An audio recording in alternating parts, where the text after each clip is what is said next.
pedagógica en instituciones educativas de Chile, Colombia, Uruguay, Brasil y Argentina.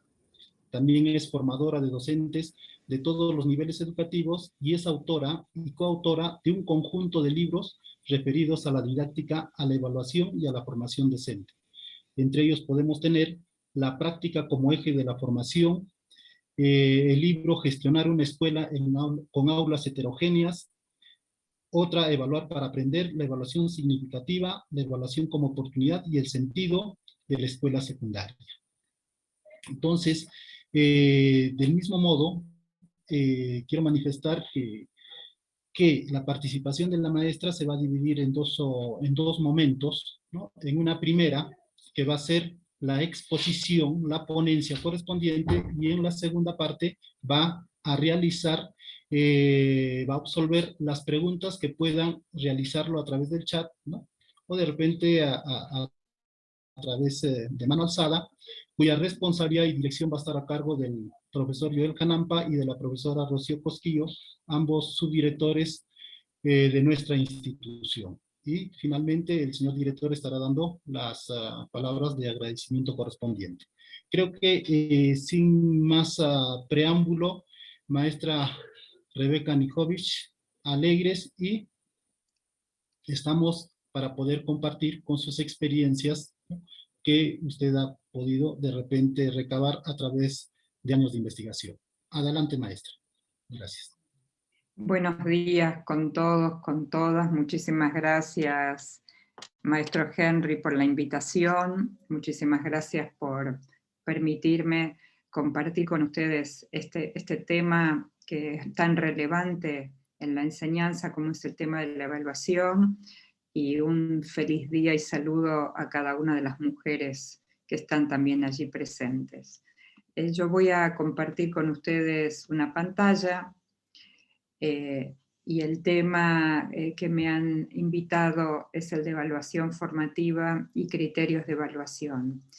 Y entonces quiero comenzar ubicando primero, mirando en forma más amplia el concepto primero de evaluación, tomando algunas ideas de Álvarez Méndez y revisitándolas a partir de todos estos cambios que, como bien señaló el maestro Henry, nos han acontecido de manera sorpresiva y nos ha traído muchas preguntas, muchas inquietudes, nos ha cambiado certezas que teníamos por muchas nuevas preguntas.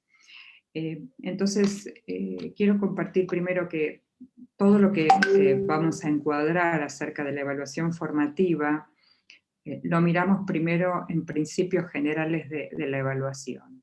Y pensamos que la evaluación tiene que ser una evaluación democrática y transparente. Por eso tanta insistencia en compartir los criterios de evaluación, en mostrar y compartir los estándares a donde tenemos que alcanzar, los distintos niveles de desempeño. Una evaluación continua en el sentido de que los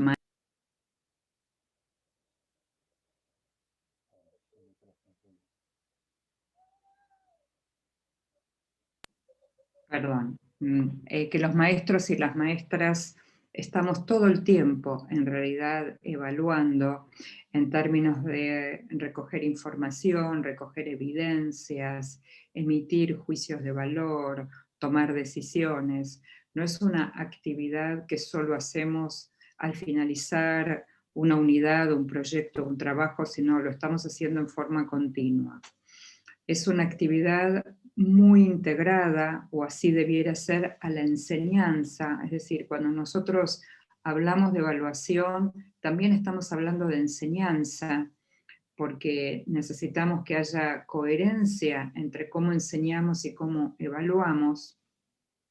Una evaluación orientadora, es decir, una evaluación que no solamente le diga a un estudiante si aprobó o no aprobó, sino también que lo oriente en la mejora de sus aprendizajes. Una evaluación que incluya varias miradas, no solamente la del docente, la del maestro, sino que incluya la mirada del propio estudiante, la mirada de un par, docente o estudiante, la mirada de la familia, que hemos visto que el año pasado se ha incorporado como un actor muy importante en la educación. Por supuesto, en esa inclusión de varias miradas también hablamos de la responsabilidad de cada uno de estos distintos actores con respecto a su lugar en la evaluación. Y una evaluación que esté focalizada no solamente en qué es lo que el estudiante aprende, sino en la calidad de lo que aprende y cómo aprende eso que estamos pretendiendo enseñarle. Entonces, nos parece que la evaluación tiene que ser también una oportunidad. La evaluación no puede seguir siendo ese lugar de temor, ese lugar,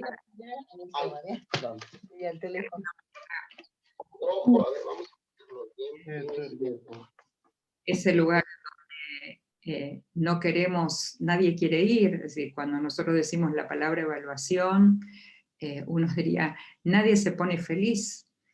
Y nosotros pensamos que hay que cambiar esta mirada sobre la evaluación y pensar que la evaluación tiene que ser una oportunidad para que los estudiantes muestren sus competencias, sus saberes, hagan visible lo que han alcanzado, reconozcan sus debilidades y fortalezas como estudiantes, además de la función de certificar, promover, de recibir una calificación. Pero nos parece que es un tema que hace mucho se viene investigando y trabajando acerca de cómo cambiar el enfoque de la evaluación, y creo que lo que ha sucedido con la pandemia es que de alguna manera se ha puesto un foco en otro paradigma, en otro modo de mirar la evaluación, y nos parece que es efectivamente una oportunidad para mirar distinto y encarar distinto la evaluación. En particular, el año pasado, en la mayoría de nuestros países latinoamericanos, desde los ministerios, la política pública hizo hincapié en una evaluación formativa, ¿no? Y esa evaluación formativa mostrando, digamos, primero que es importante para los estudiantes, porque les permite reconocer sus fortalezas, sus debilidades, les permite dar cuenta del recorrido que están haciendo, les permite transitar hacia un objetivo, un propósito de más largo aliento, que es convertirse en un estudiante autónomo, autorregulado en sus procesos de darse cuenta, de aprender a aprender. La evaluación formativa también tiene beneficios y ventajas para los maestros, las maestras, porque nos permite ajustar nuestras propuestas de enseñanza. Si la evaluación formativa la vamos trabajando durante el recorrido, es decir, toda la información que nosotros podemos recoger en el recorrido que hace un estudiante, nos permite ajustar nuestras propuestas de enseñanza, nos permite retroalimentar mejor a los estudiantes. Y también es un beneficio para las familias, que teniendo más información del recorrido, primero pueden saber más de cómo están aprendiendo sus hijos.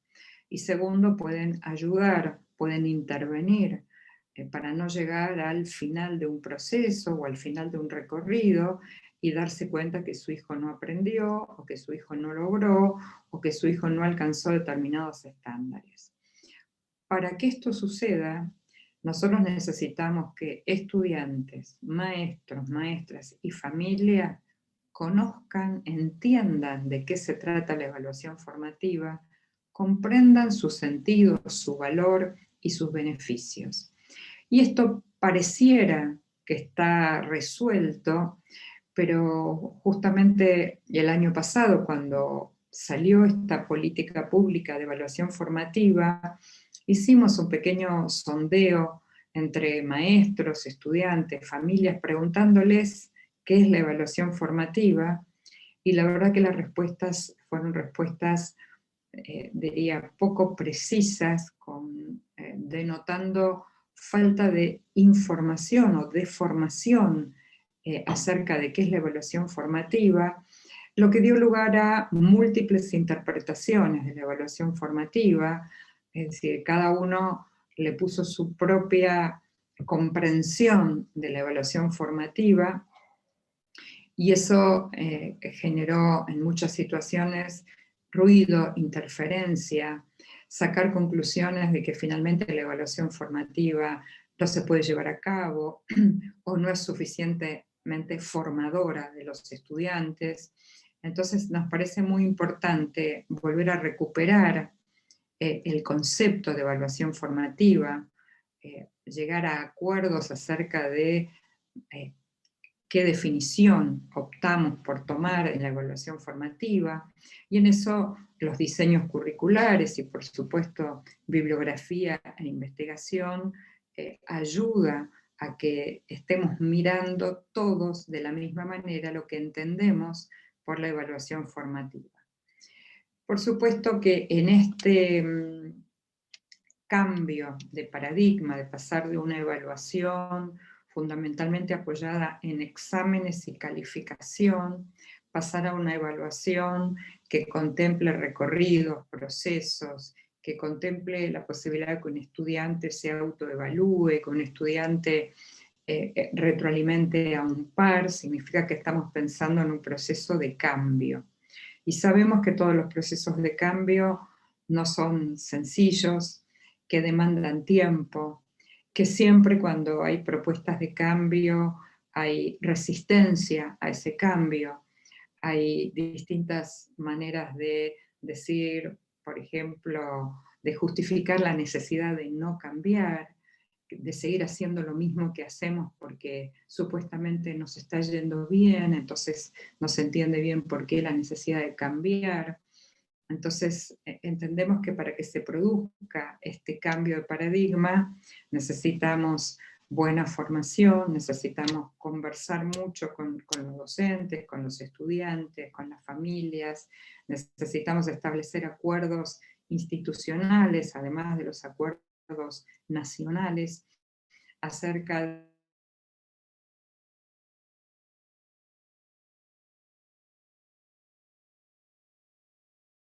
para qué, y no se van. Ustedes en su propio diseño curricular tienen información importante de alguna manera de definiciones, ¿no? Que cuando hablan de la evaluación formativa se refieren a comunicar a los estudiantes en qué van a ser evaluados y los criterios de evaluación, en entender que la evaluación formativa valora los desempeños de cada estudiante a través de las evidencias que los estudiantes presentan, y entonces el análisis de esas evidencias nos permiten recoger información acerca de cómo está avanzando el estudiante en el logro de sus capacidades y sus competencias. Y la evaluación formativa pone un foco muy importante en la retroalimentación. Entonces, si uno acuerda en que estos principios de la evaluación formativa son los que van a regir la forma de evaluar formativa, significa que hay que analizarlos, hay que dar espacio y tiempo para que maestros y maestras comprendan qué significa cada una de estas cuestiones, qué instrumentos se utilizan para poder abordar esta evaluación formativa. Y les decía hace un ratito que uno de los propósitos principales de la evaluación formativa tiene que ver con el desarrollo de un estudiante autónomo. Un estudiante que siga aprendiendo a lo largo de toda la vida, que desarrolle habilidades del aprender a aprender. Un estudiante, como dicen en el diseño curricular de ustedes, que desarrolle la competencia de gestionar autónomamente sus procesos de aprendizaje, y eso significa un estudiante protagonista de sus aprendizajes, un estudiante que no está pasivo escuchando a un maestro y resolviendo alguna tarea que el maestro le propone, sino que es un activo y protagonista de sus aprendizajes, es alguien que propone ideas, que sugiere recursos materiales, que genera problemas y preguntas frente a los nuevos aprendizajes. Es un estudiante que la comprensión no la muestra repitiendo información de memoria, sino, por ejemplo, construyendo proyectos, resolviendo casos, haciendo propuestas, formulando preguntas. Es un estudiante que puede conectar lo que está aprendiendo con el mundo real, con el mundo que lo rodea, ya sea el local o el mundo globalizado. Es un estudiante que tiene un interés no solamente por el aula, por los aprendizajes que suceden en el aula, sino le interesa la comunidad en la que vive, la comunidad global, es decir, un estudiante que le preocupa, por ejemplo, el cambio climático y le preocupa la gestión de los residuos en su escuela, en la ciudad en la que vive, en el campo, en su país o en el mundo entero. Y un estudiante autónomo es un estudiante que reflexiona sobre sus acciones, sobre cómo está aprendiendo, y tiene esa capacidad de autorregularse. ¿Qué sería un ejemplo de autorregularse? Bueno, un estudiante que, por ejemplo, se da cuenta por sí mismo que tiene que volver a leer un texto porque no lo entendió, sin que venga un profesor, un maestro, un adulto y le diga que tiene que volver a leer el texto. Un estudiante autorregulado es un estudiante que sabe, por ejemplo, que se da cuenta que si deja para el final pues, todo lo que tiene que estudiar o leer, no le va a alcanzar el tiempo. Un estudiante autorregulado es un estudiante capaz de organizar sus procesos de aprendizaje, sus tiempos, sus recursos, de darse cuenta que si una estrategia no le funciona, tiene que buscar otra estrategia para poder aprender. Todo eso es el propósito que tiene fundamentalmente la evaluación formativa. Por eso es tan relevante, no solamente que, por supuesto, trabajemos con la evaluación formativa, sino que comprendamos en profundidad su sentido más amplio y veamos cuán lejos o cerca están nuestras prácticas cotidianas en nuestras escuelas de la evaluación formativa, ¿no? Y entonces, ¿cuáles son los puntos que tenemos que considerar? ¿Cuáles son los desafíos que tenemos? Bueno, tenemos en principio 4 desafíos muy importantes y por supuesto cada uno de ellos se abre en un montón de ideas, pero tenemos desafíos en proponer a nuestros estudiantes y recoger diversidad de evidencias de aprendizaje.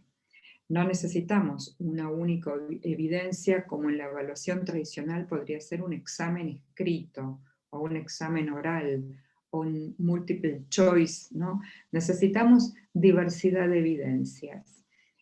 Necesitamos diversidad de evidencias porque los estudiantes son diversos, porque aprenden de diferentes maneras, y entonces vamos a ver ahora algunos ejemplos. Necesitamos que los estudiantes desarrollen habilidades metacognitivas, esto del aprender a aprender. Necesitamos compartir con los estudiantes las metas, los criterios, los estándares que tienen que alcanzar. Y necesitamos desarrollar prácticas de autoevaluación y retroalimentación entre pares. Vamos a ir recorriendo cada uno de estos 4 desafíos para que también podamos ver instrumentos y ejemplos de cada uno de estos. El primero tiene que ver con las evidencias de aprendizaje, con la pregunta ¿qué son evidencias de aprendizaje? Bueno, son las producciones y los desempeños de los estudiantes, es decir, lo que los estudiantes hacen y producen para mostrar lo que han aprendido. Y nosotros, yo les decía que necesitamos diversidad de evidencias, diversidad de formas de evaluar, porque por un lado estamos queriendo que los estudiantes desarrollen competencias que no se muestran con una sola actividad. Es decir, si yo pidiera una única evidencia de aprendizaje, cuando estoy pidiendo que los estudiantes adquieran competencias complejas, necesito variedad. Y necesito evaluar a los estudiantes de distintas maneras. Por ejemplo, con algo escrito, con algo oral, con algo individual, con algo grupal. Es decir, necesito que los estudiantes puedan trabajar con distintos tipos de tarea y que eso se va a convertir en distintas evidencias que yo voy a ir recogiendo para permitirme darme cuenta dónde está cada estudiante en relación al proceso de aprendizaje. También la investigación nos dice que si nosotros estamos utilizando un único instrumento de evaluación, supongamos que estamos utilizando solamente preguntas y respuestas o solamente un choice, estamos pidiendo que el estudiante produzca conocimiento de una única manera. Por ejemplo, que estudie de memoria para poder responder un multiple choice.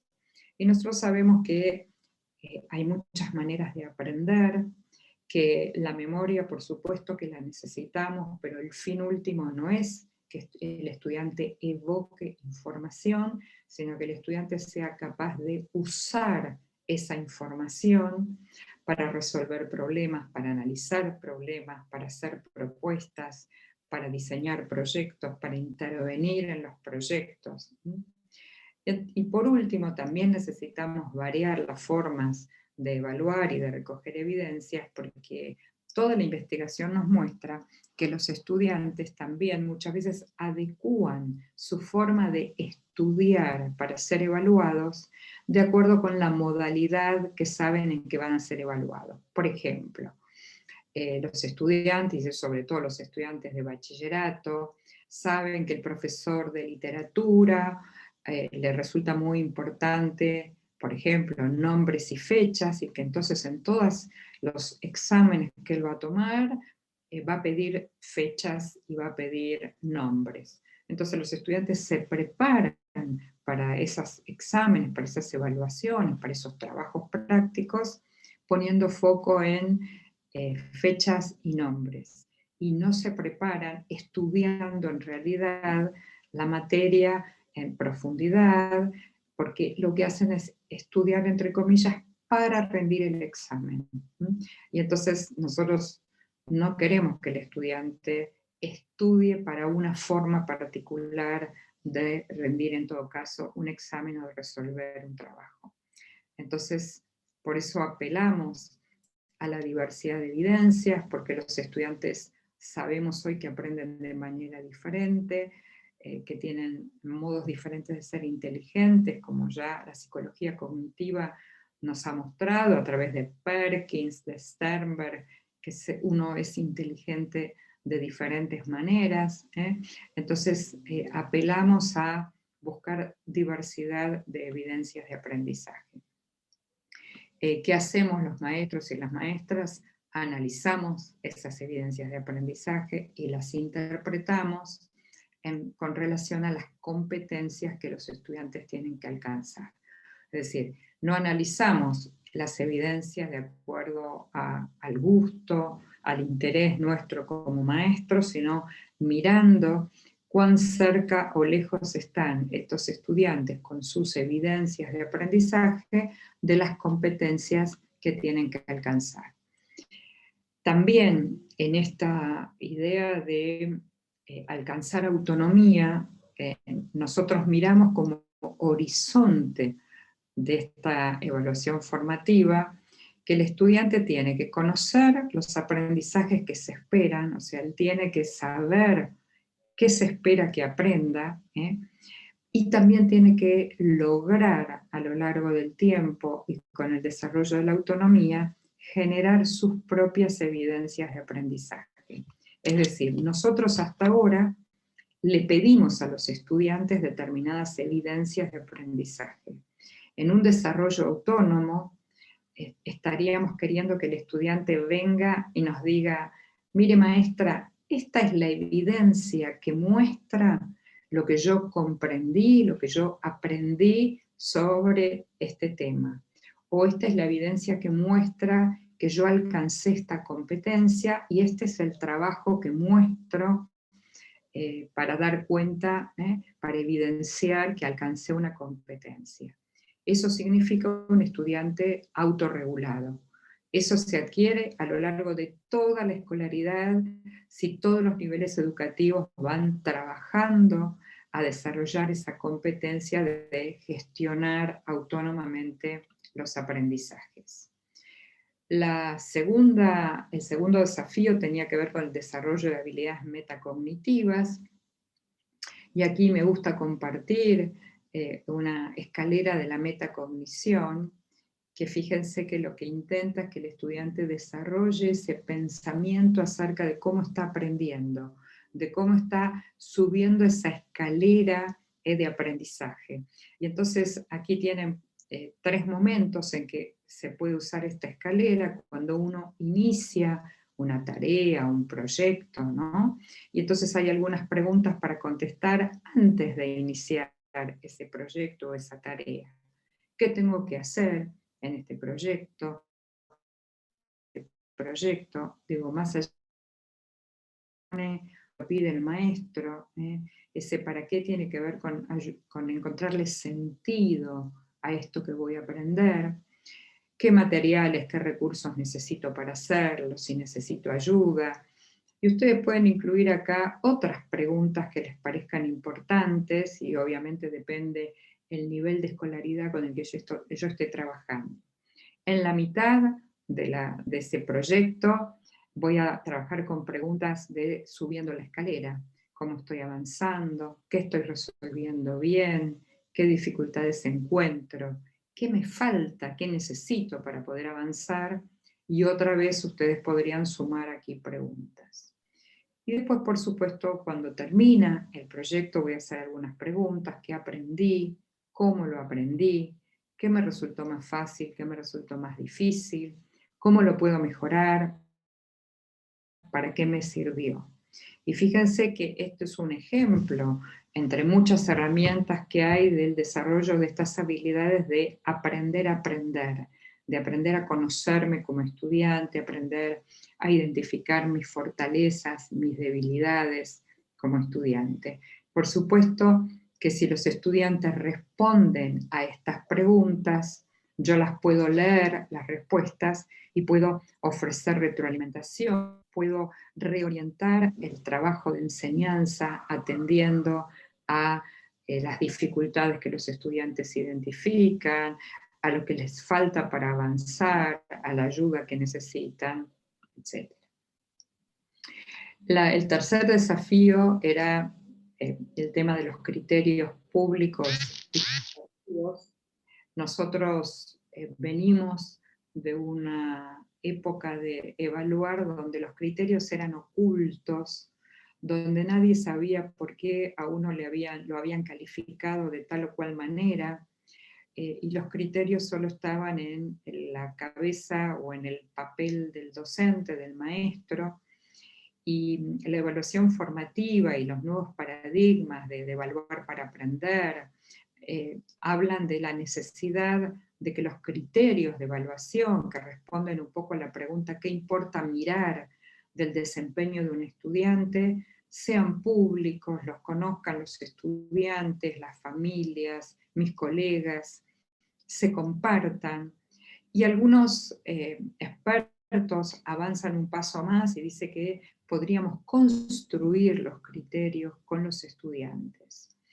Esta idea en principio de compartir los criterios con los estudiantes, que están por otra parte dentro del diseño curricular identificados, no significa que alcanza con leerlos el primer día. Los criterios tienen que estar a la vista, los estudiantes los tienen que tener en sus carpetas, en sus cuadernos, si están trabajando en una plataforma, en la plataforma, y cuando nosotros les proponemos un trabajo, una evidencia que tienen que presentar, los estudiantes tienen que tener a la vista los criterios para poder resolver esa propuesta, esa tarea que les damos, atendiendo a cuáles son los criterios a los desempeños que se esperan, a los distintos niveles de estándares de esos aprendizajes. Entonces necesitamos compartirlos y muchas veces los maestros preguntan, bueno, pero en los diseños curriculares están escritos en un lenguaje que por ahí los niños pequeños no lo entienden o las familias no los comprenden. Bueno, nosotros podemos perfectamente redactar, adecuar esos criterios a un lenguaje accesible, comprensible para los estudiantes, comprensible para las familias. Entonces, quiero compartir un ejemplo que está en los diseños curriculares de ustedes, del Perú, fíjense, una competencia como se comunica oralmente en su lengua materna. Esta es una competencia para niños pequeños.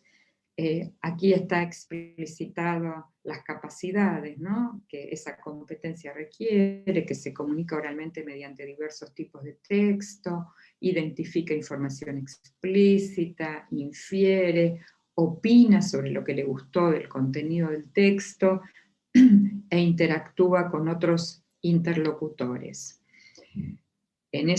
Sobre esa competencia, ¿cuáles son los criterios de evaluación? Es decir, ¿cuándo diríamos que el estudiante está adquiriendo esas capacidades? Bueno, fíjense, escucha atentamente para obtener información, utiliza gestos, movimientos y diferentes tonos de voz, deduce lo que no está escrito en el diálogo al crear un cuento, una canción, una historia, comparte lo que le gusta o le disgusta de su creación. Estos criterios, por supuesto, se desprenden de estas capacidades definidas aquí en el diseño curricular, y un ejemplo de una evidencia que la maestra les propone a esos niños es crear un cuento sobre algo que al niño le interese y proponer cuáles serían los personajes de ese cuento y el lugar donde sucede la historia, ¿no? Aquí vemos la relación entre la competencia, la capacidad, los criterios de evaluación y las evidencias de aprendizaje. Entonces, frente a esta competencia, los maestros y las maestras, ¿qué hacen? Le proponen una tarea a los niños, que en este caso sería crear el cuento, para que pongan en evidencia su aprendizaje, comparten con los niños los criterios, por supuesto, como decíamos, en un lenguaje accesible. Interpretan las respuestas de los niños con relación a eso que se espera que logre, ofrecen retroalimentación, y por supuesto valoran las evidencias contrastándolas con las capacidades que conforman esa competencia. Entonces, ¿cómo entendemos a los criterios? Bueno, son características, estándares y desempeños que están en el diseño curricular. ¿Para qué nos sirven los criterios? Para valorar el avance de los estudiantes y ofrecerles oportunidades para que mejoren, para que lleguen a lograr esa competencia. Nos sirven para analizar e interpretar las evidencias, para que esa interpretación no sea subjetiva de lo que a mí me parece, sino para saber cuán cerca o lejos están los estudiantes de alcanzar ese logro de competencia. Es decir, dar cuenta de los criterios, considerar los criterios y que sean conocidos por los estudiantes favorece el desarrollo de la autonomía y de la autorregulación. Para la evaluación formativa, les decía, y aquí entro en el cuarto desafío de los 4 que teníamos, es muy importante desarrollar prácticas de autoevaluación y de retroalimentación. Yo vengo mostrando en las distintas conferencias que voy compartiendo instrumentos de autoevaluación y de retroalimentación, como listas de cotejo, cuestionarios, rúbricas, protocolos y portafolios.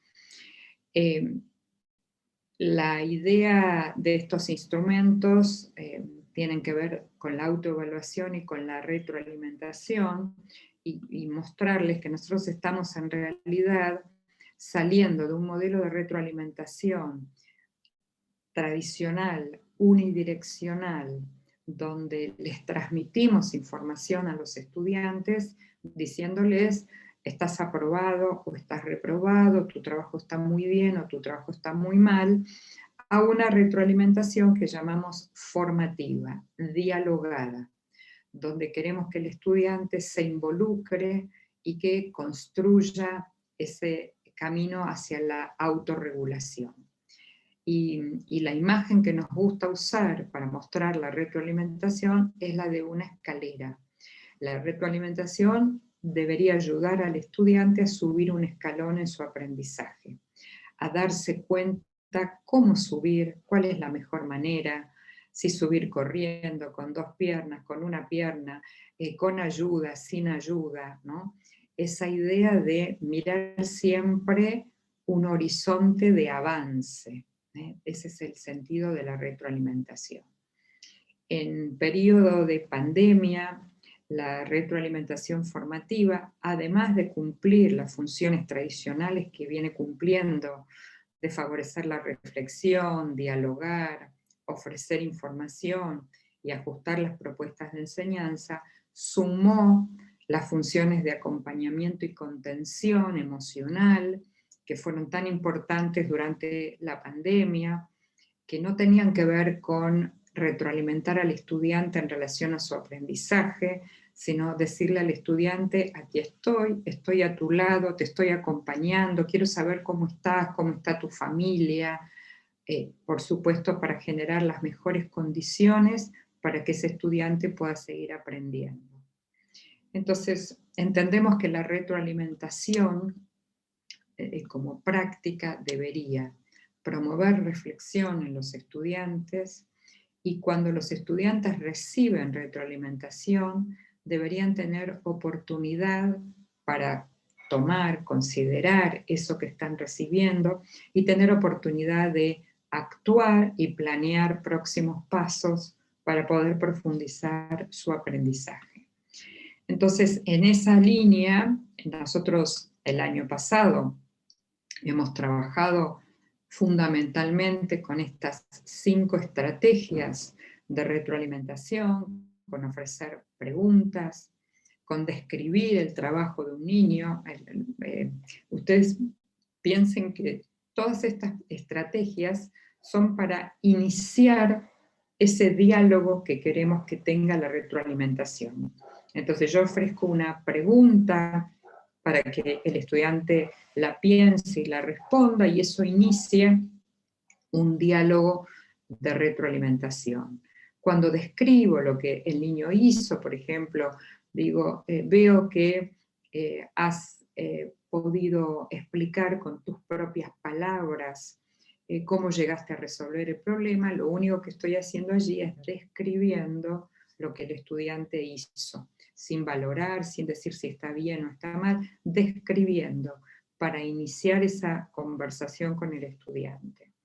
Valorar avances y logros, cuando le digo al estudiante, valoro que has podido resolver solo, sin ayuda, este problema, estoy valorando un avance o un logro y le estoy diciendo algo que hizo específicamente muy bien.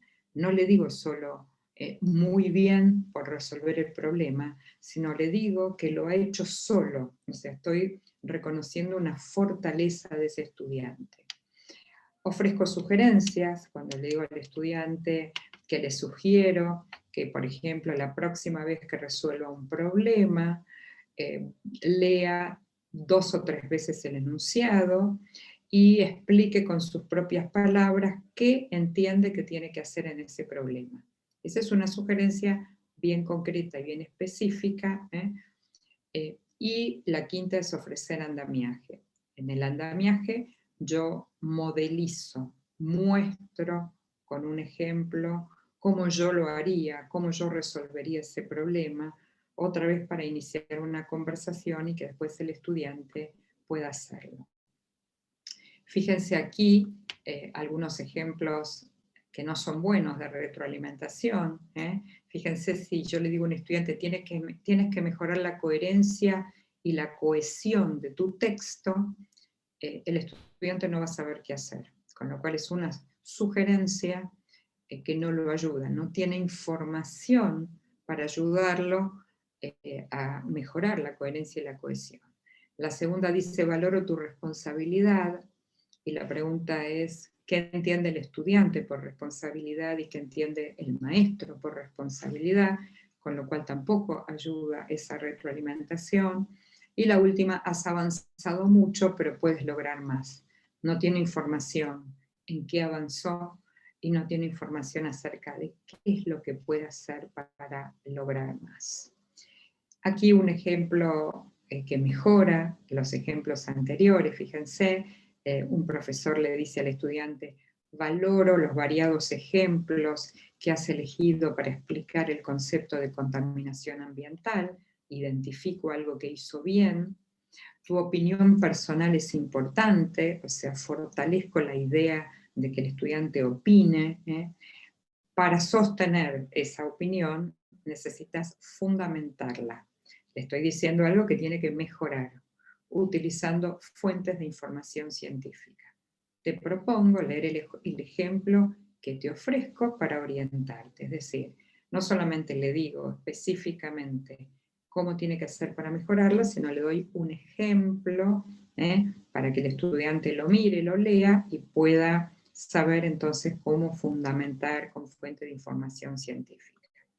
Por supuesto que estas retroalimentaciones se pueden dar en forma individual, en tutorías individuales, pero también lo puedo hacer en pequeños grupos y lo puedo hacer con todos los medios que pueda, por una llamada telefónica, por un WhatsApp, si tengo por supuesto una plataforma, si tengo un correo electrónico, si tengo un teléfono fijo, es decir, busco todas las maneras posibles que esta situación tan particular del aislamiento nos ha permitido, sabiendo que no todos tienen conectividad, que no todos tienen dispositivos suficientes para trabajar, es decir, que considerando las brechas que hay en nuestros países latinoamericanos acerca de las posibilidades de recibir retroalimentación. Entonces, ¿qué es lo que tienen que aprender nuestros estudiantes? Tienen que aprender a autoevaluarse, tienen que aprender a recibir retroalimentación y tienen que aprender a ofrecer retroalimentación. Y estas prácticas hay que enseñarlas, hay que sostenerlas en el tiempo. Si estas prácticas yo las hago 2 o 3 veces en el año, no van a dar ningún resultado. Son prácticas que hay que enseñar sistemáticamente porque no son prácticas habituales. Y enseñarlas significa explicar su sentido, enseñarlas significa practicar varios ejemplos y enseñarlas significa sostenerlas en el tiempo. Entonces, fíjense, a modo simplemente de ejemplos, unos ejemplos de autoevaluación.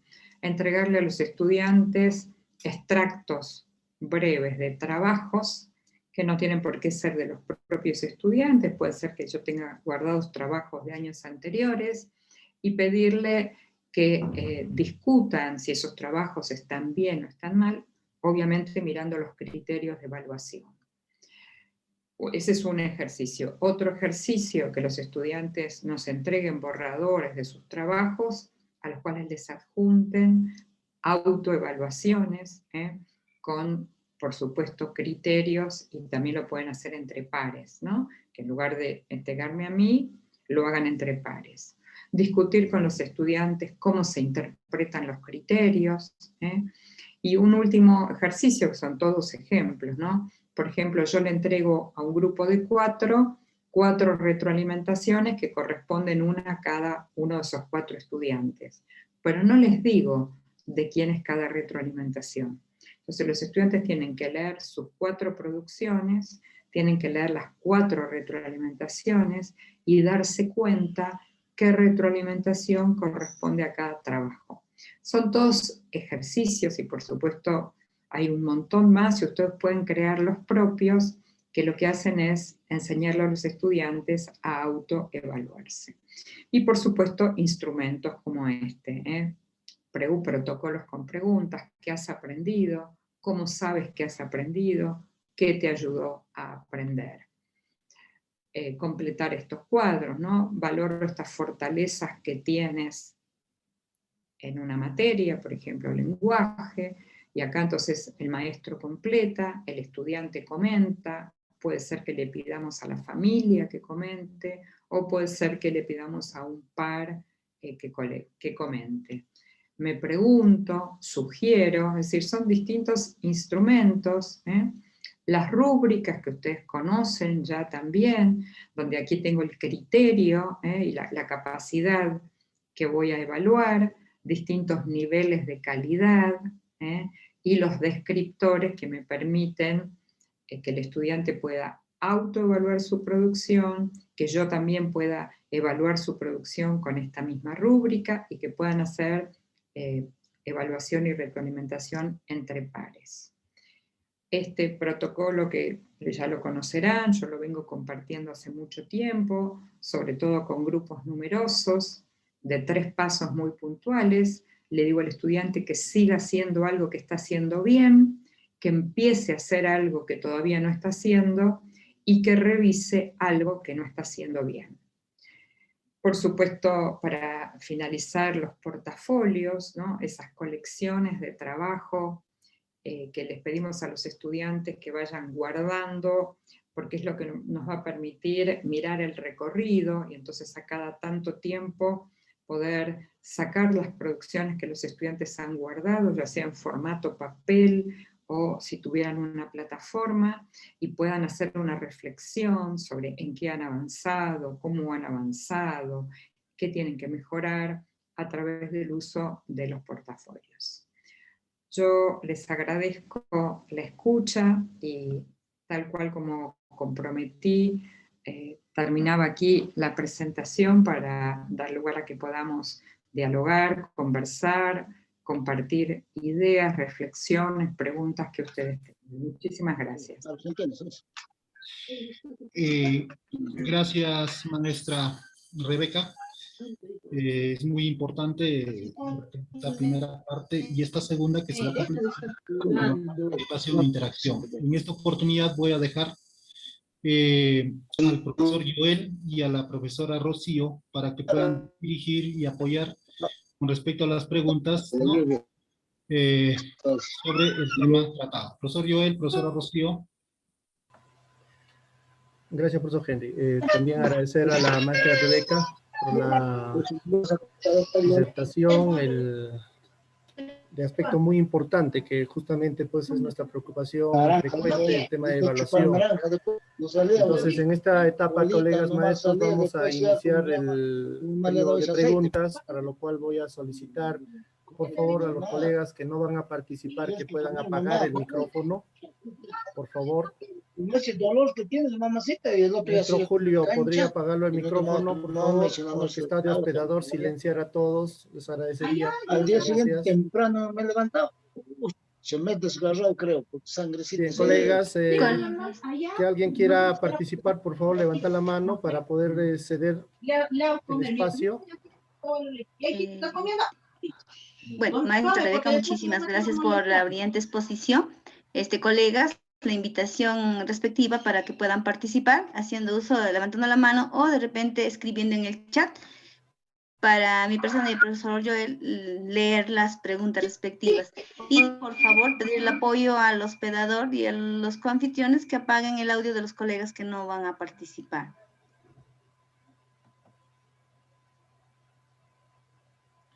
¿Alguna participación, colegas?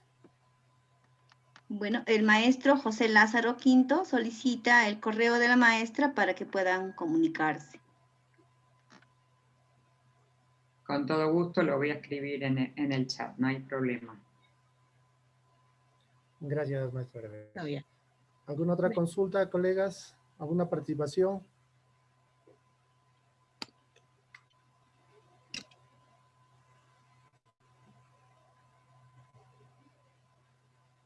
Ya se ha compartido el correo que ha solicitado el maestro Lázaro.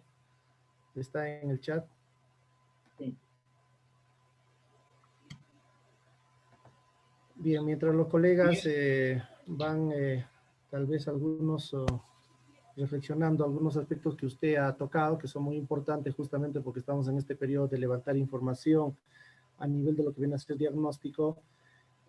Maestra Rebeca, aprovechando la ocasión, quiero hacerle una consulta. En alguna oportunidad leí en algún texto suyo que aparte de lo que aquí el ministerio considera como tipos o formas de evaluación en cuanto a lo que viene a ser una evaluación para el aprendizaje y del aprendizaje, en algún texto suyo también hace una diferencia de la evaluación como aprendizaje. ¿A qué se refiere en ese aspecto, maestra? Si nos podría apoyar en eso. Y cómo no. Nosotros siempre en la historia del campo de la evaluación aparecía bastante separada la evaluación de la enseñanza, ¿no? Entonces, uno enseñaba y al final venía la evaluación en modalidad en general examen, ¿no? Que era una instancia básicamente de verificación de si el estudiante sabía o no sabía.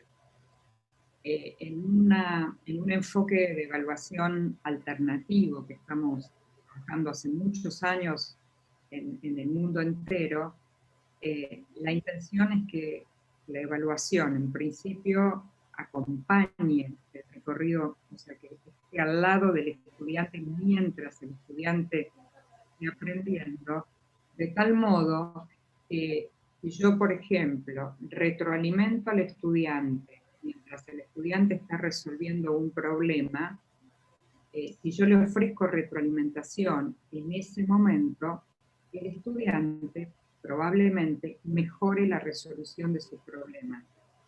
Y entonces, en ese sentido, la evaluación formativa, no la evaluación final del recorrido, va a servirle al estudiante para aprender mejor cómo resolver el problema. Entonces, a esa situación la enmarcamos en el concepto de evaluar para aprender, es decir, un momento de evaluación no formal de tomar prueba, ¿no? Evaluación de pararse a mirar cómo estoy aprendiendo, se convierta en un momento de aprendizaje, al mismo tiempo que es un momento de evaluación. ¿Entiendes? O sea, estoy cumpliendo como las dos funciones al mismo tiempo. Estoy evaluando en el sentido de me paro a mirar cómo estoy resolviendo este problema. Y recibo retroalimentación en ese momento que me hace tomar más conciencia, que me ayuda a darme cuenta que la estrategia que elegí para resolver el problema, por ejemplo, no era la adecuada. Entonces, se produce en esa situación de evaluación, de proceso, se evalúa también al mismo tiempo. Entonces ahí la evaluación se convirtió en un espacio donde yo aprendí algo nuevo. Aprendí a darme cuenta que esa estrategia no me servía, aprendí a darme cuenta que tengo que, por ejemplo, leer de vuelta el enunciado del problema antes de resolverlo. ¿Se entiende? Y entonces la evaluación aparece allí como un momento también de aprendizaje. Espero haber sido clara con el ejemplo. Sí, gracias, maestra. ¿Alguna participación, colegas? Maestros. Sí, maestro. Yo tiene levantada la mano el maestro Pompeyo Cerrón, el maestro Carlos Mangiari. Vamos a escuchar al maestro Pompeyo Cerrón, que pueda... Ya está activo su audio.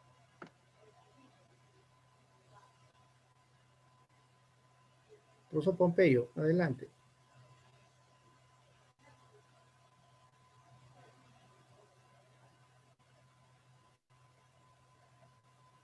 Profesor Pompeyo, ¿puede usted hacer la consulta?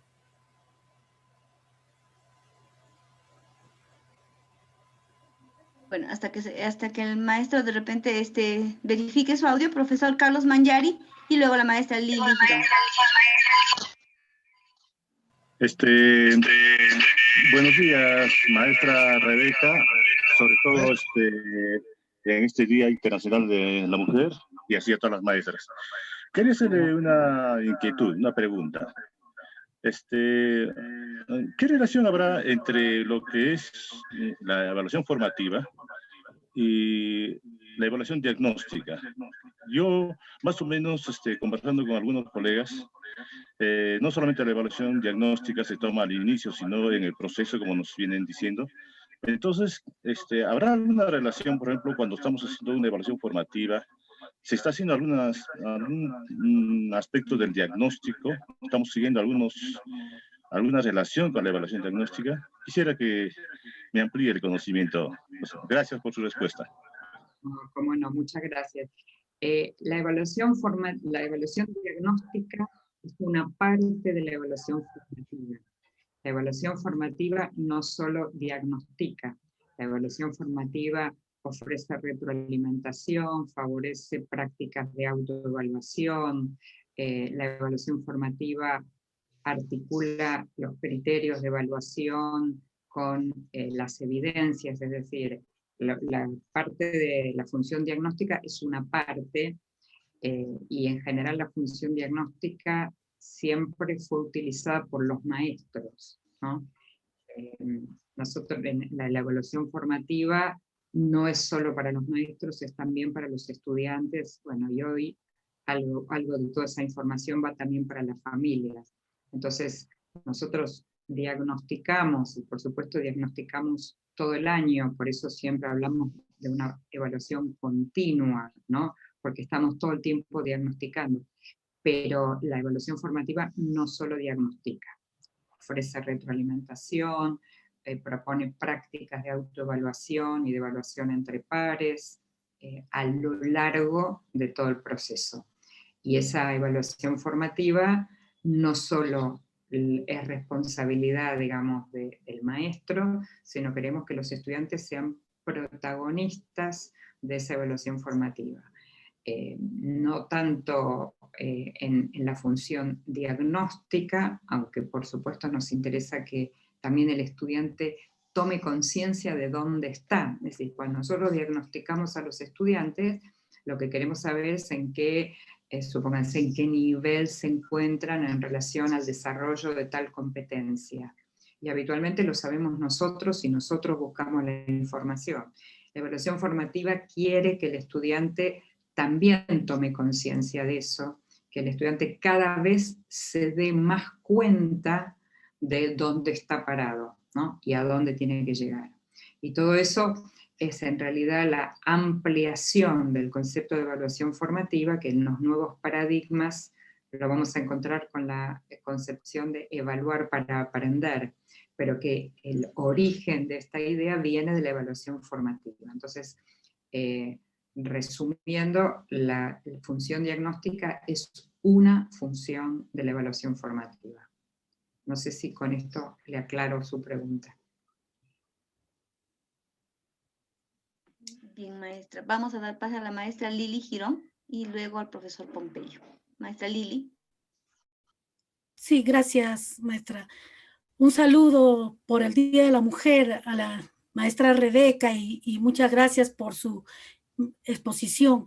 Y también a todas las colegas maestras, mujeres, un saludo por este Día de la Mujer Combativa, de la mujer luchadora, y a cumplir nuestro papel en esta época que nos corresponde. Sí, quería participar de acuerdo a su ponencia. Siempre la evaluación para nosotros ha sido un problema, y más aún en los colegios estatales, perdón, donde la cantidad de estudiantes que tenemos es mayor a los 30, 35, 40 estudiantes por el salón, ¿no? Y teniendo en cuenta también los cambios que ha habido en la evaluación, ¿no? Nosotros somos, la gran mayoría creo, de una promoción en que hemos estudiado y hemos aprendido dentro de un enfoque cognitivo, ¿no? Donde hemos aprendido a manejar la evaluación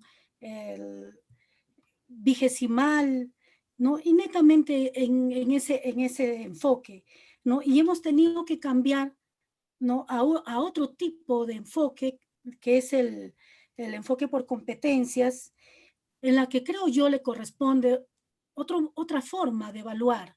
Pero nosotros hemos seguido, ¿no? Dice, trabajando dentro de un enfoque por competencias, pero evaluando vigesimalmente, evaluando cognitivamente.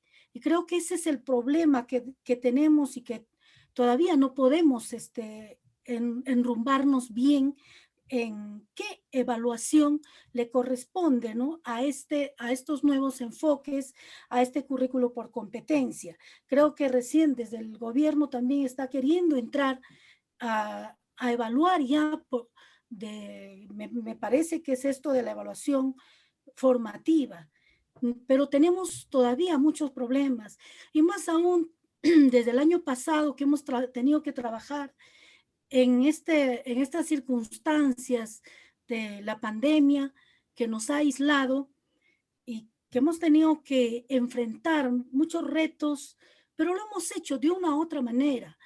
Pero hemos tenido fuertes dificultades justamente para valorar los trabajos de nuestros estudiantes, tal vez por la falta de equipos adecuados, ¿no? Sus trabajos, sus evidencias que nos enviaban eran muy ilegibles, no que yo sinceramente digo, en algunas solamente he podido calificar su cumplimiento, ¿no? Eso es lo único que he podido valorar, pero no he valorado otros criterios de repente que me pide la competencia.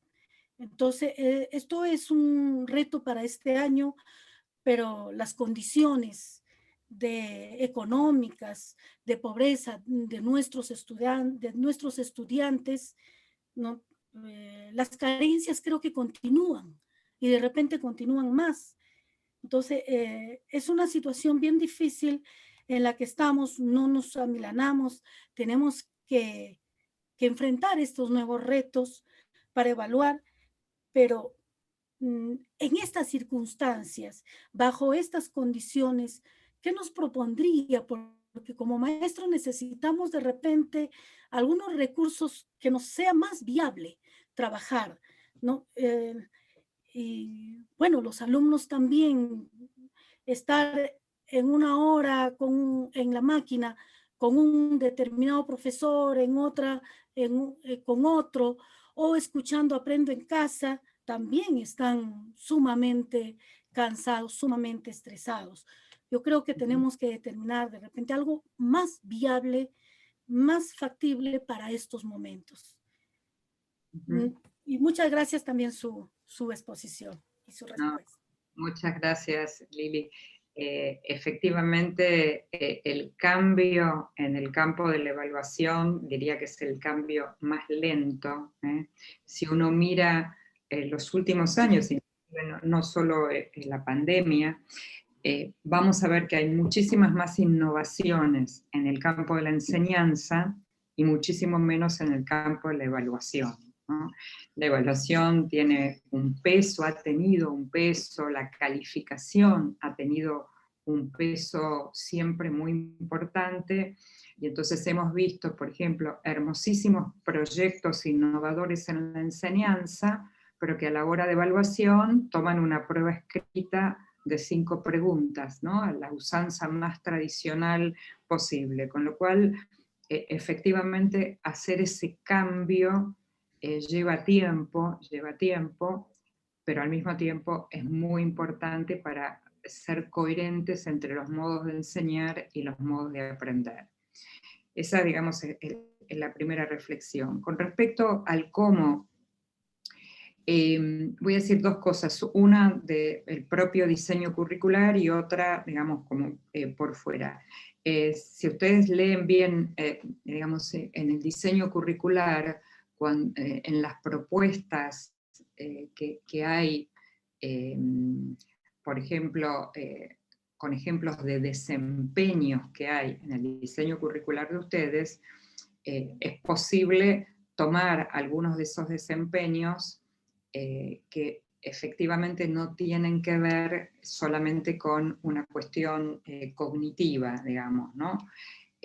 Donde uno puede pensar la enseñanza de una manera distinta. Voy a dar un par de ejemplos, a lo mejor es más fácil.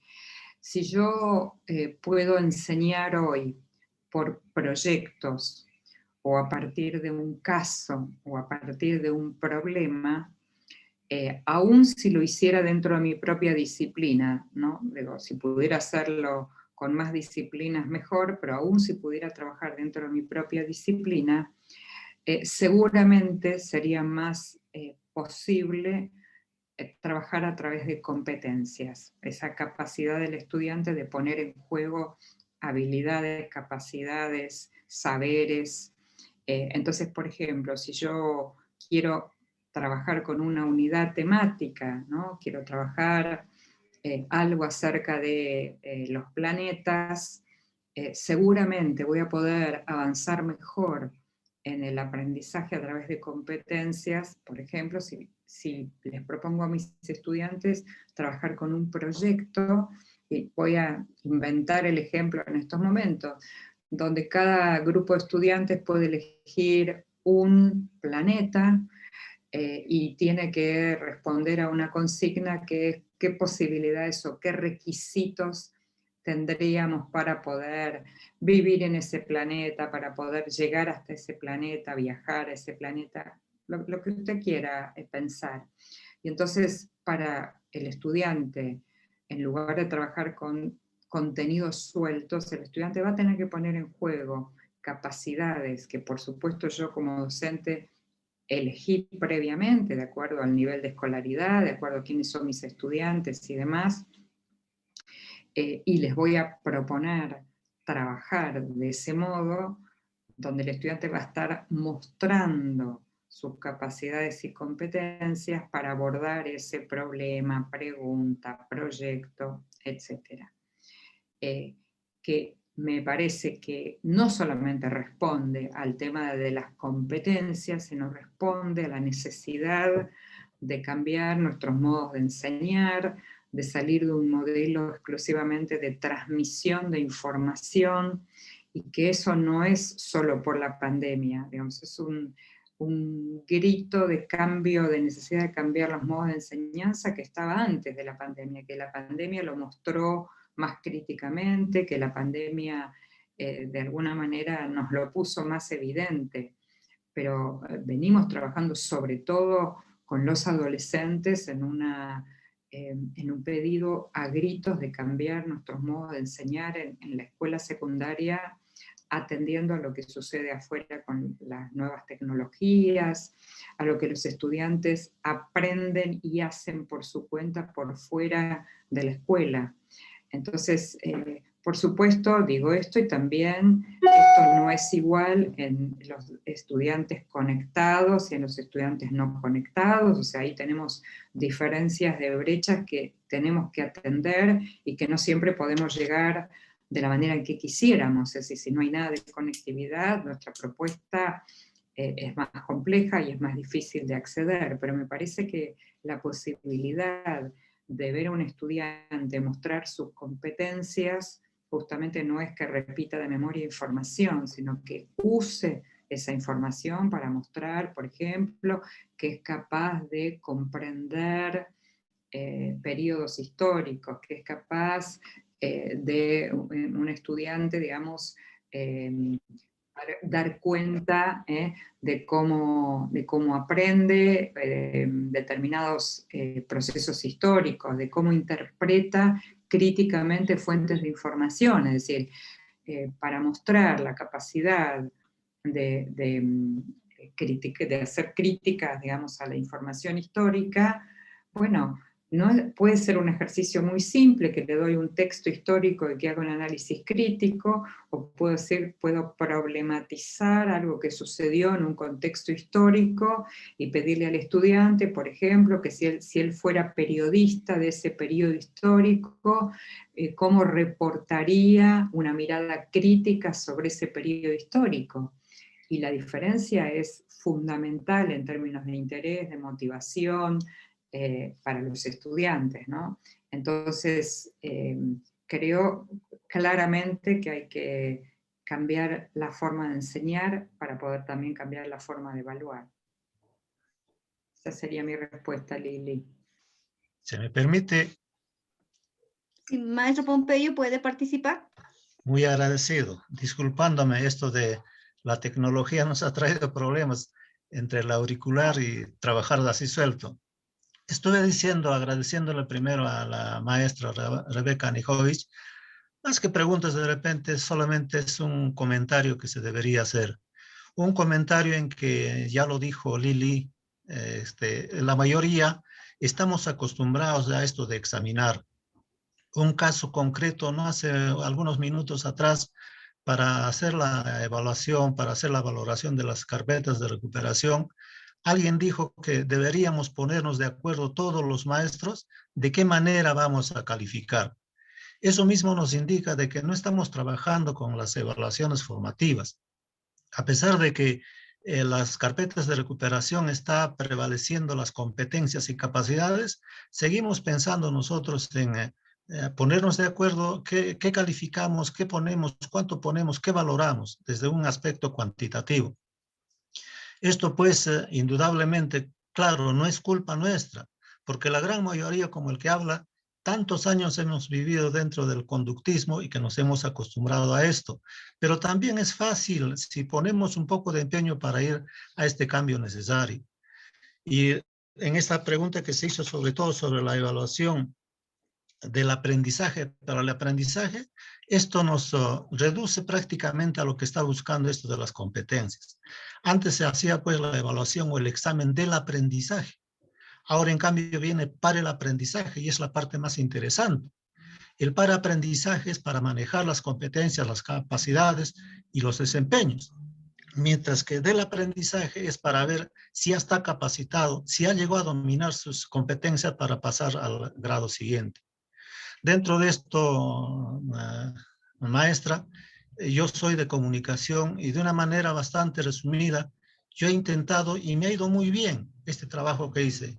Por cierto que he sido criticado por otros colegas, me dijeron que yo hacía lo que mejor me parece, pero lo cierto es que yo para comunicación simplemente a mis alumnos y hace 2 años voy con este lema, que hablar se aprende hablando, escribir se aprende escribiendo y leer se aprende leyendo. Lo que también eso he contagiado, no a todos, pero a una gran mayoría de padres de familia, que bastante les ha servido.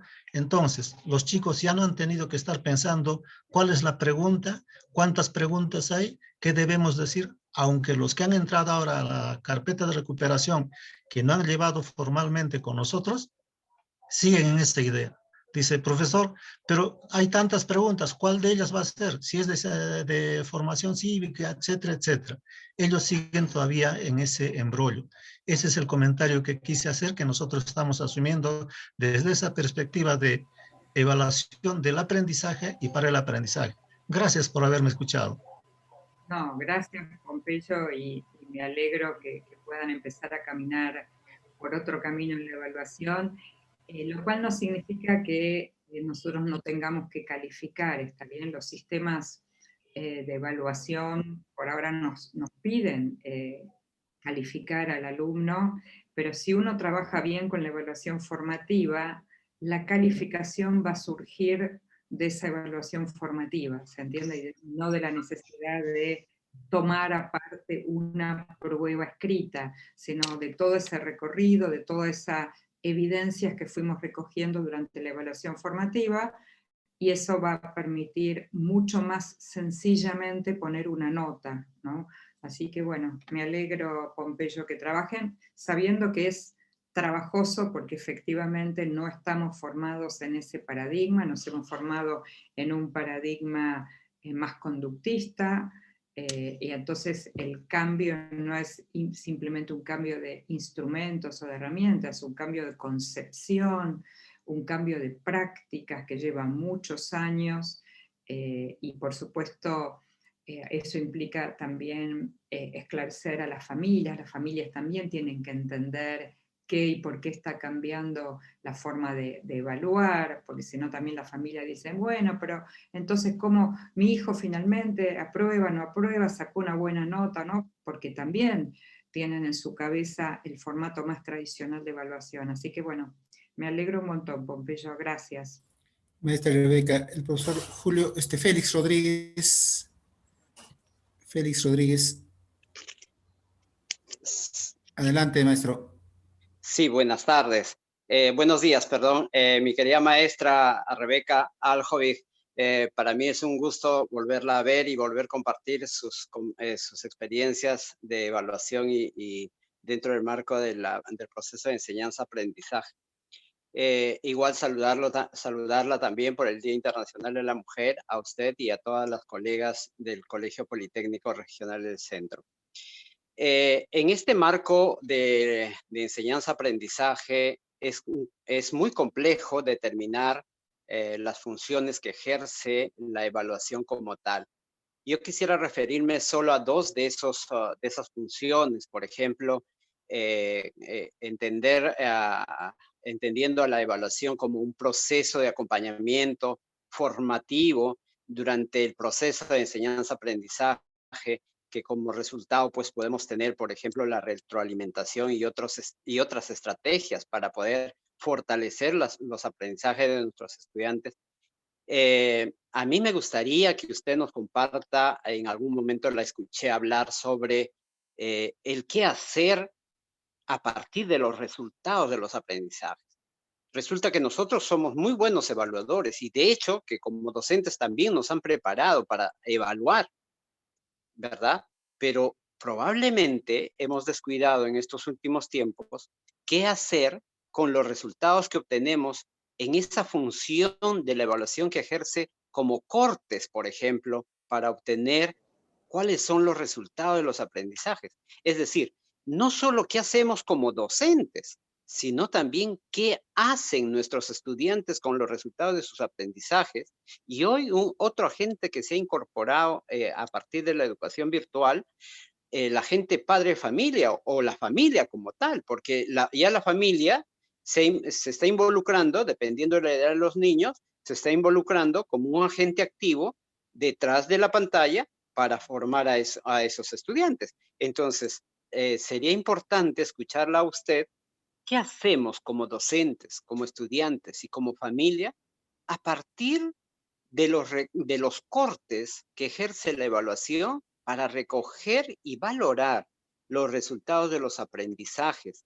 Por ejemplo, ¿qué hacemos? O nos quedamos, bueno, tengo 30 estudiantes y de los 30, 28 aprendieron y aprobaron y pasaron muy bien y yo feliz. 2 desaprobaron. Pero yo podría preguntarme, ¿qué hago?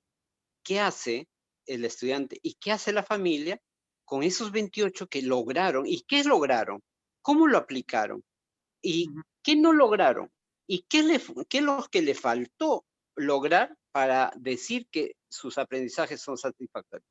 ¿Qué hacer con esa función importante que ejerce la evaluación? Muchas gracias por su respuesta. Un gran abrazo por este día a usted y a todas nuestras maestras. Gracias, Félix, muy amable. Mire, en principio le diría que empezaría por lo que no hay que hacer, que es buscar culpables. Buscar culpables en los que no aprobaron, fue el maestro, fue la familia, fue el estudiante. Salir de esa situación que muchas veces la evaluación trae, que es buscar a los culpables de que el nivel de este curso sea bajo o el nivel de la escuela, etc. Y pasar a ser activos y proactivos en términos de lo que sería justamente el desarrollo de habilidades metacognitivas. ¿Qué quiere decir esto? La información que yo recojo, tengo que poder volver a volcarla con los estudiantes, con las familias, con mis pares, colegas, maestros en la escuela. Esto significa que la información recogida nos tiene que servir no solo para pensar en qué hacemos después con esa información, es decir, los que no aprendieron, ¿qué les proponemos? Sino yo lo que quiero es que aún los que aprendieron tengan cada vez más conciencia de cómo aprendieron, de qué lograron, y que esa información no sea una información que quede en mi registro como maestra, como profesora. Quiero compartir con los estudiantes los logros que ellos obtuvieron, no en términos solo de enunciado. Miren, les cuento que les fue muy bien. Quiero hacer un trabajo, dedicar un tiempo con ellos a buscar en sus producciones cuáles son las cosas que hicieron bien y hacer, por ejemplo, un listado de las estrategias que usaron para resolver esta unidad, este proyecto, que hicieron que el proyecto llegara a buen término. Hagamos un listado de estas estrategias, discutamos el sentido de usar esas estrategias y dejemos ese listado para, por ejemplo, cuando vayamos a iniciar el segundo proyecto, miremos a ver qué de lo que hicimos en el primero que nos fue bien deberíamos recuperar en el segundo. Quiero decir que toda la información recogida tiene que volver a los estudiantes y convertirse en datos para el próximo trabajo que vamos a hacer. Esto mismo con los padres de familia. No es simplemente informarles que sus hijos aprobaron, sino quiero que los padres de familia se involucren en entender qué competencias ya adquirieron, para qué les sirven esas competencias que adquirieron, cómo esas competencias, cómo ayudar a los hijos para que esas competencias cada vez se profundicen y se sostengan en el tiempo. Es decir, quiero conciencia metacognitiva, o sea, que el estudiante se dé cuenta de qué y cómo está aprendiendo. Quiere decir que yo tengo que compartir esa información y convertir esa información en una propuesta de trabajo con los estudiantes, con las familias, con distintas estrategias. Digo, puede ser que hagamos un listado de las estrategias que nos funcionaron, que hagamos un listado de las ideas más importantes que nos permitieron comprender el tema que estábamos abordando. Hay un montón de estrategias que permiten que los estudiantes sigan conversando de eso una vez que terminó la unidad y que hemos aprendido. Les doy un solo ejemplo bien... un ejercicio muy lindo que hacemos con los estudiantes. Cuando termina, por ejemplo, una unidad o un proyecto, le pedimos a cada estudiante que escriba en un post-it, en un papelito, la idea que cree haber entendido mejor, ¿no? Entonces ustedes imaginen que pegamos, si estuviéramos presencial, pero podríamos hacerlo en una wiki, digamos, como herramienta tecnológica, o en cualquier lugar, no importa. Cada estudiante pega, voy a tomar la imagen de la pared, pega en una pared la idea que cree haber entendido mejor del tema que se terminó, ¿sí? En la segunda, en otra pared le pedimos que pegue un papelito con ideas que conecta, o sea, que conecte alguna de las ideas que aprendió en este proyecto o en este tema con otras ideas que pueden ser de otras materias. Y en la tercera pared le pedimos que formule una pregunta nueva que tiene hoy después de haber aprendido mucho sobre ese tema. ¿Qué hago cuando tengo toda esa información? Que si ustedes se dan cuenta es seguir trabajando después de haber terminado ya esa unidad. Entonces con las ideas que cada uno cree haber aprendido, voy a armar grupos y voy a repartir al azar 5 o 6 de esas ideas en cada grupo, y le voy a pedir a cada grupo que construya un texto con esas 5 o 6 ideas. Un texto argumentativo, un texto de divulgación para compartir con otros. De las conexiones voy a hacer lo mismo, les voy a pedir que escriban un texto con todas esas conexiones y relaciones que encontraron. Y con las preguntas nuevas que escribieron, voy a repartir también preguntas al azar y les voy a pedir a cada grupo si cree que podría responder alguna de esas preguntas. Ese es un ejemplo de ejercicio que toma la producción, lo aprendido, y lo reconvierte, lo vuelve a trabajar con esa idea siempre de ser cada vez más conscientes, no solamente de qué aprendimos, sino de cómo aprendimos, ¿no? Así que acuerdo en que todo esto forma parte del trabajo de la evaluación formativa, que no se termina simplemente con informar o calificar a los estudiantes. Maestra Rebeca, el profesor Emilio Garay está levantado la mano. Maestro Buenos Emilio días, Garay. y maestros, y buenos días, maestra Rebeca. Y mis saludos a todas las maestras que lo pasen bien en su Día Internacional de la Mujer y que reflexionen en el quehacer educativo. Maestra, sabemos que en el mundo hay dos polos fundamentales, el polo positivo y negativo, es decir, en los países desarrollados y los países subdesarrollados. Viendo esta vertiente del panorama mundial, he visto que la evaluación formativa es correcta, pero acá hay un pero. ¿Por qué la diferencia entre una evaluación formativa subdesarrollada y una evaluación formativa desarrollada? Esto quiere decir que en los países subdesarrollados es teórico, en los países desarrollados es práctico, porque el alumno demuestra su conocimiento en el quehacer educativo.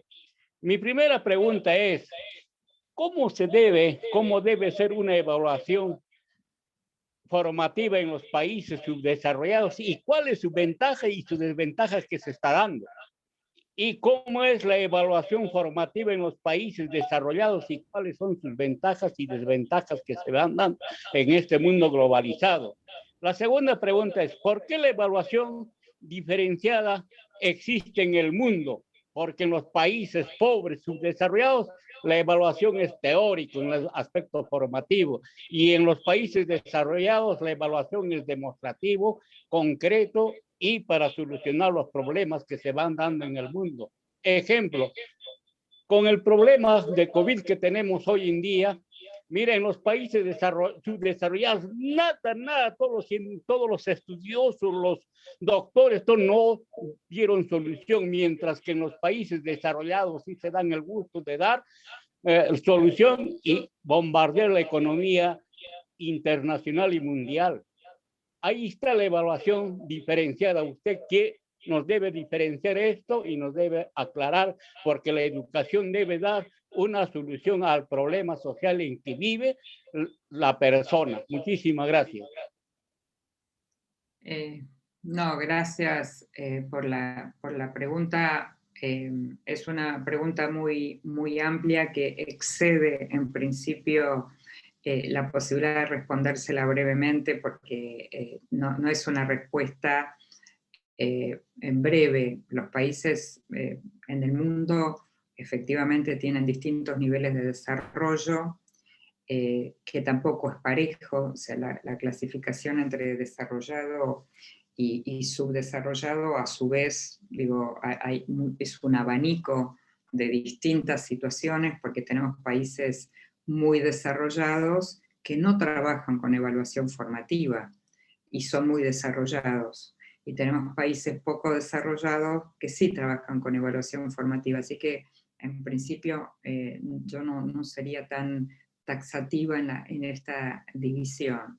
Lo que sí es cierto es que en la pandemia, digo, como más visible, hemos visto muchas más diferencias que no son solamente en el campo de la evaluación formativa, sino brechas en lo digital, brechas en las posibilidades de acompañamiento, brechas en la cantidad de dispositivos disponibles por cada uno de los estudiantes, brechas en los recursos materiales, es decir, el mismo regreso hoy, el año pasado también, en los países que tuvieron algo de presencialidad, no es lo mismo los lugares donde tienen condiciones de higiene y de espacio y de recursos que quienes no lo tienen, y hoy mi país en particular está viviendo el regreso a las aulas, y las diferencias de la posibilidad de regresar entre una escuela y otra,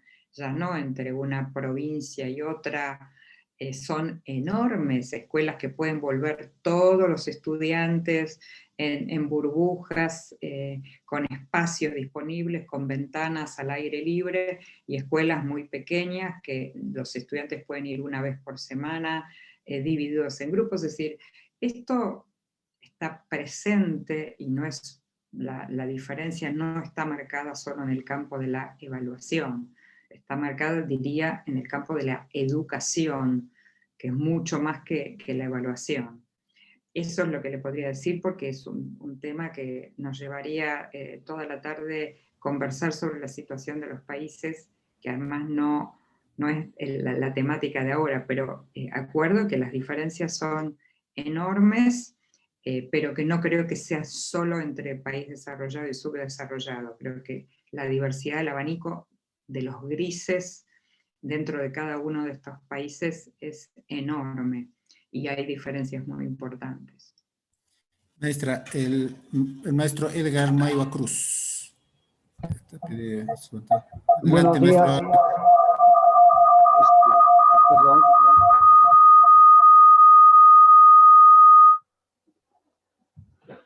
Buenos días, doctora. Quien le habla es el profesor Willy Edgar Maiva Cruz. Quería de repente compartir con usted algunas situaciones que de repente como docente me ha pasado, ha ocurrido, ¿no? Por ejemplo, hay muchas evaluaciones, evaluación censal, evaluación de la UGEL, en el cual vemos que los estudiantes no se preocupan porque ahí no hay un estímulo. Es más, programan esas evaluaciones de 1 a 3 de la tarde y el estudiante a la media hora ya lo acabó, lo hace por hacer. Son una gran mayoría de eso, y no me dejarán mentir los colegas. Ante ello, acá en esta capacitación de su persona, doctora, veo más de que la evaluación lo debe hacer el maestro, debe comunicar qué se va a evaluar, qué criterio se va a emplear, el desempeño, las evidencias, debe hacer la retroalimentación. El profesor... Tú sabes, no es que a mí solo me han pedido, ahorita tengo que correr a ponerlo. El profesor debe analizar e interpretar de acuerdo a la competencia. El profesor tiene que poner criterios en un lenguaje comprensible, etc. Y pregunta puntual, doctora, ¿en qué ayuda la evaluación formativa en estimular de que el estudiante estudie para aprender, no por una nota? Muchas gracias, doctora. Saludos a todas las damas en esta fecha especial. Muy amable. Muchas gracias, Edgar. Mire, así como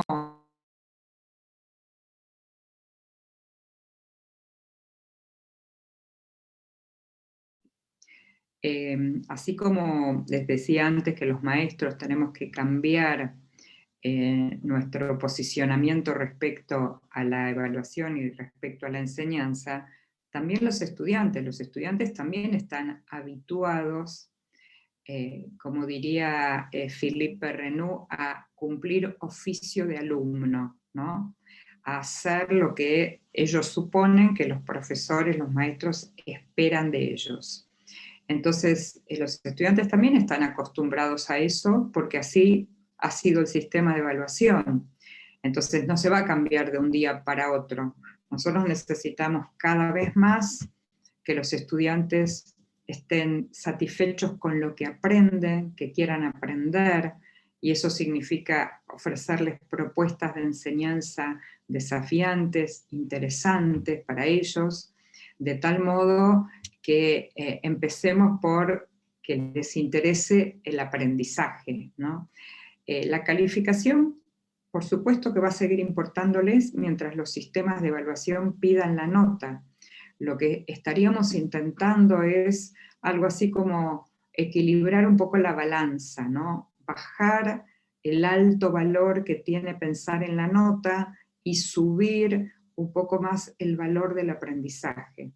Para eso necesitamos propuestas desafiantes, interesantes, no más escuchar clases y repetir información, sino cómo hacemos para que lo que les enseñamos esté vinculado con sus intereses, esté vinculado con los problemas del mundo real, del mundo que los rodea, cómo hacemos para que se involucren, que ellos participen, que quieran averiguar, que quieran saber.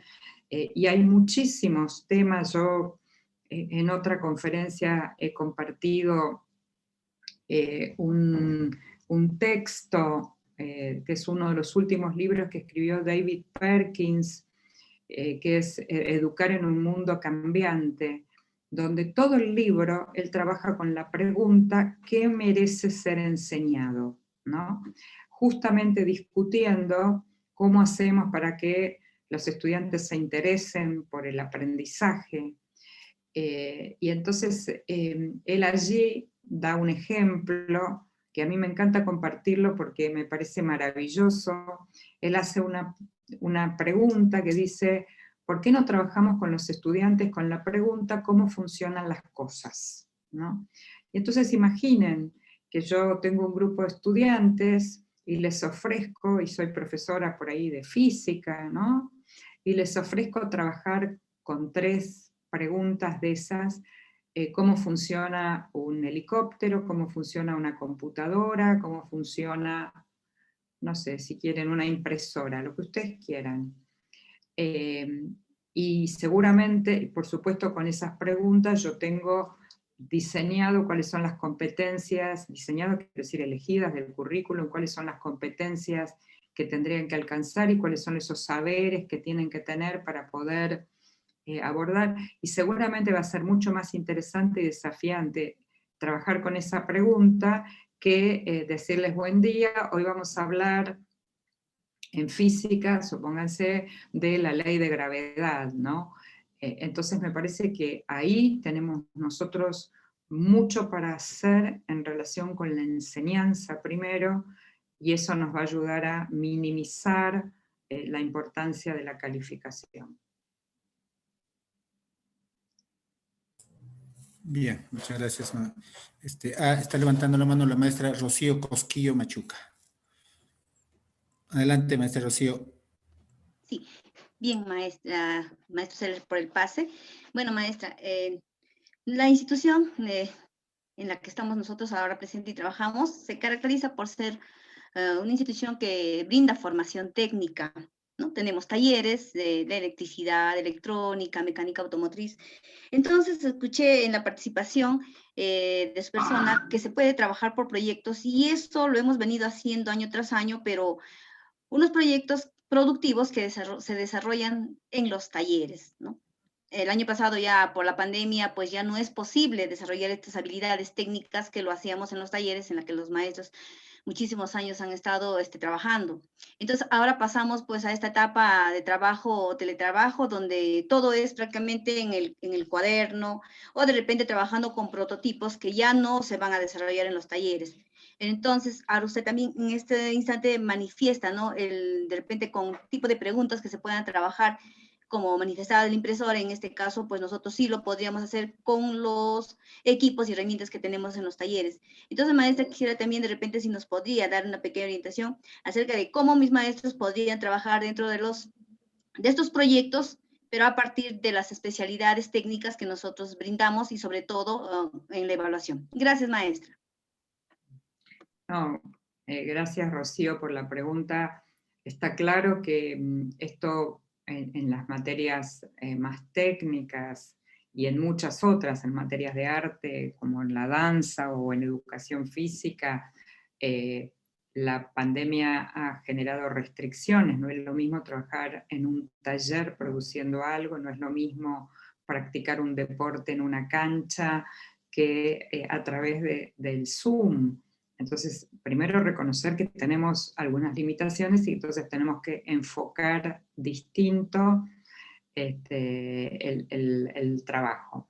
Nosotros podemos proponer, como yo les decía recién en la pregunta de cómo funcionan las cosas, trabajar con algunas hipótesis de trabajo en algunas disciplinas, por ejemplo, una pregunta como ¿serán inteligentes los robots en el futuro? Que es una pregunta para indagar, no es una pregunta que yo necesite, por ejemplo, el taller para hacer un prototipo, claramente. Entonces, me parece que hay un trabajo interesante de los profesores de encontrar esas preguntas, esas hipótesis, esos problemas que en principio no requieran la producción de un prototipo. Eso por un lado. Por otro lado, por ejemplo, la grabación de tutoriales.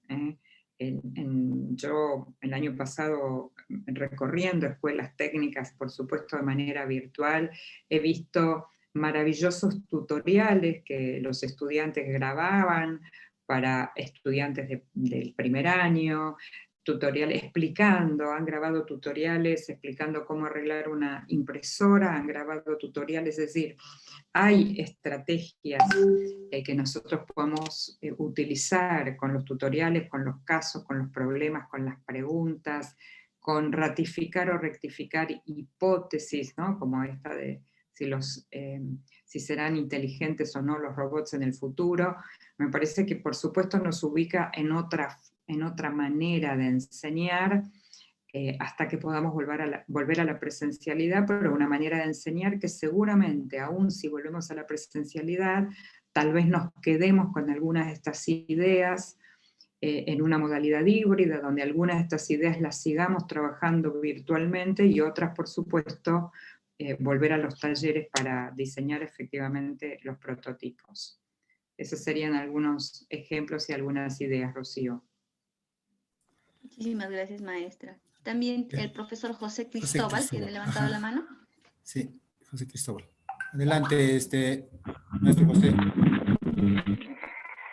Maestra, muy buenos días a todos los colegas. Mi pregunta siempre, a veces pensarán que es una opinión de otro mundo, ¿no?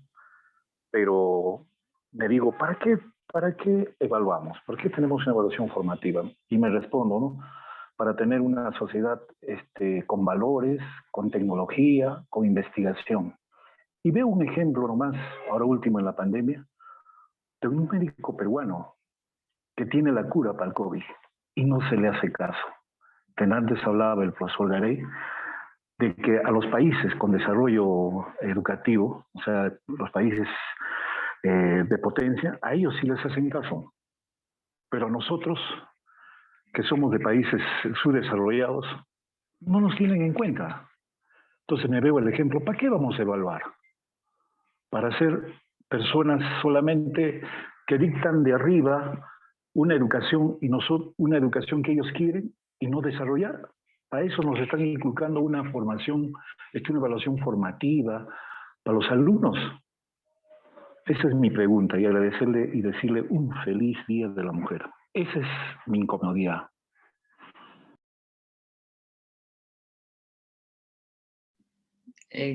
Bueno, gracias por el saludo. Mire, es poquito lo que le podría responder, porque es también una pregunta que no es exactamente solo sobre la evaluación formativa. En los países latinoamericanos tenemos una cantidad de situaciones difíciles con respecto a las diferencias con países más desarrollados desde todo punto de vista, y ahí, digamos, tendríamos que entrar en la historia de cada uno de los países y encontrar múltiples causas por qué esto es así. Y no es lo mismo la situación del Perú que de la Argentina, que de Chile, aún teniendo muchas cosas en común como países latinoamericanos, pero pasa mucho de esto.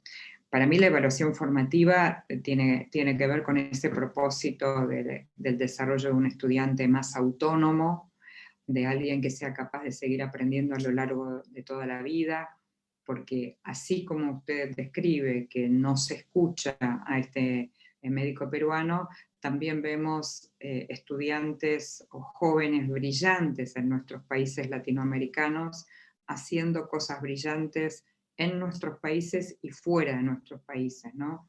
Con lo cual, digo, es un tema muy complejo, con muchas respuestas, con muchas variables intervinientes, ¿no?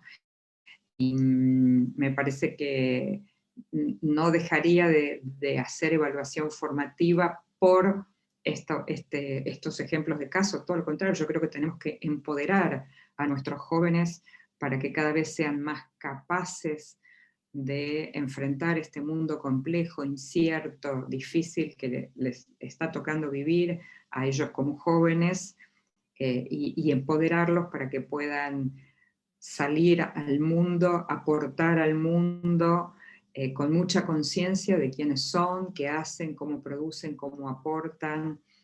Nosotros vemos movimientos muy interesantes en todos nuestros países de jóvenes que son los que están, por ejemplo, protestando por el cambio climático, haciendo propuestas, digo, mucho más, y son mucho más conscientes, por ejemplo, del cambio climático que mi propia generación. Es decir, me parece que sí tiene sentido el trabajo, obviamente no solo de la evaluación formativa, ¿no? De modelos educativos que los hagan pensar, que no los conviertan en hombres y mujeres sometidos a un único modo de pensar, sino sean capaces de pensar críticamente, de mirar un problema desde muchas perspectivas, ser capaces de conversar con otro que piensa distinto, ¿no? O sea, me parece que son competencias socioemocionales y de valores que nosotros tenemos que seguir formando a nuestros estudiantes, ¿no? Eso es lo que podría responder a un problema tan amplio, ¿no? Como el que usted plantea. Muchas gracias, doctora. Bien, maestro Henry Pío, no sé si... Adelante, maestro Henry. Sí, bueno, el agradecimiento correspondiente, maestra Rebeca, ha sido muy importante la participación de su persona el día de hoy. Como le manifestaba, estamos en un proceso de planificación para este año que continúa, ¿no?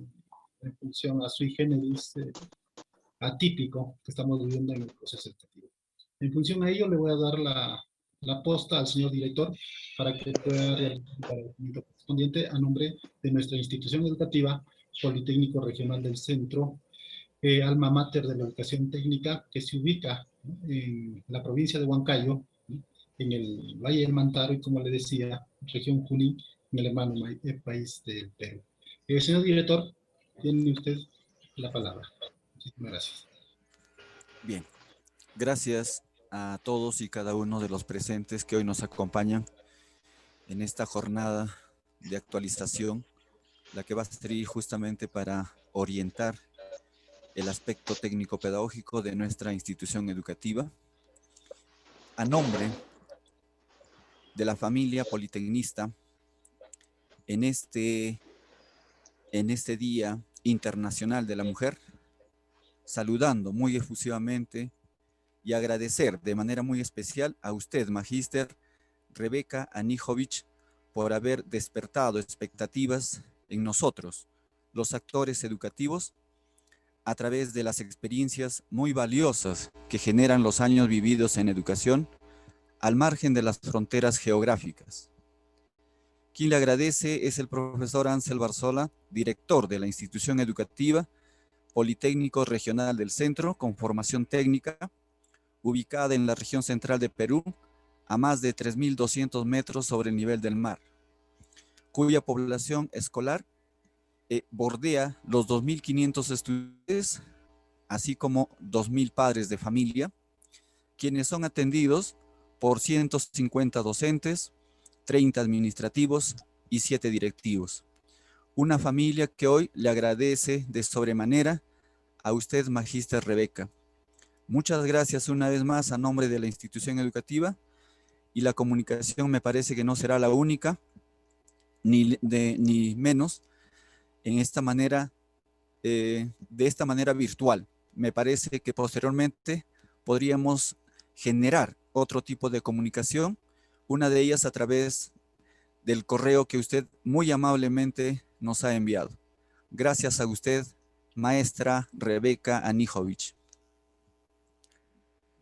Bueno, gracias a ustedes por la invitación. Espero que tengan un muy buen año de trabajo y, por supuesto, podemos seguir en contacto. Y esta es una de las pocas cosas buenas de la pandemia, ¿no? Que nos permitió estar en contacto con muchos colegas de muchos países del mundo y compartir experiencias. Así que les agradezco muchísimo el espacio y les deseo mucha salud, primero, que es lo muy importante, y que tengan muy buen año de trabajo. Muchísimas gracias. Un abrazo para cada uno de ustedes. Gracias, maestra. Gracias, Muchas gracias, maestra Fuerte abrazo, Rebeca. maestra. Muchísimas gracias. Gracias. Abrazo a la distancia. Agradecemos. Gracias. Fuerte abrazo, maestra. Gracias. Igualmente, adiós. Bien, colegas, estamos retornando a la sala virtual.